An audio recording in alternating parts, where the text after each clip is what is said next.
वज़ीर-ए-आज़म शहबाज शरीफ ने कहा है कि चीनी बाशिंदों का तहफ़्फ़ुज़ हुकूमत पाकिस्तान की अव्वलीन तरजीह है। मुल्क में चीनी बरादरी के लिए महफूज और कारोबार दोस्त माहौल की तामीर की जा रही है।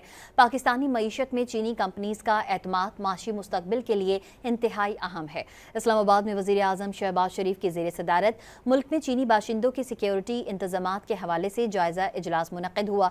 इस मौके पर वज़ीर-ए-आज़म ने कहा कि इस्लामाबाद समेत पूरे मुल्क में चीनी बाशिंदों की सिक्योरिटी को मौसर बनाने के लिए मुतादिद इक़दामात किए जा रहे हैं।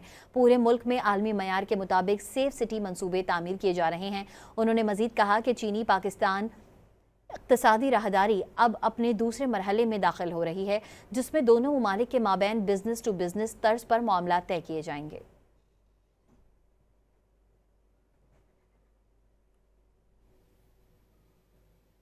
वज़ीर-ए-आज़म शहबाज शरीफ ने कहा है कि चीनी बाशिंदों का तहफ़्फ़ुज़ हुकूमत पाकिस्तान की अव्वलीन तरजीह है।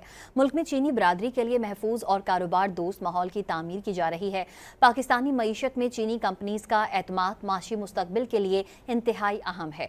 इस्लामाबाद में वज़ीर-ए-आज़म शहबाज शरीफ की ज़ेर सदारत मुल्क में चीनी बाशिंदों की सिक्योरिटी इंतज़ामात के हवाले से जायज़ा इजलास मुनक़्क़िद हुआ। इस मौके पर वज़ीर-ए-आज़म ने कहा कि इस्लामाबाद समेत पूरे मुल्क में चीनी बाशिंदों की सिक्योरिटी को मौसर बनाने के लिए मुतादिद इक़दामात किए जा रहे हैं। पूरे मुल्क में आलमी मयार के मुताबिक सेफ सिटी मंसूबे तामीर किए जा रहे हैं। उन्होंने मजीद कहा कि चीनी पाकिस्तान इक़्तिसादी राहदारी अब अपने दूसरे मरहले में दाखिल हो रही है, जिसमें दोनों ममालिक के माबैन बिजनेस टू बिजनेस तर्ज पर मामला तय किए जाएंगे।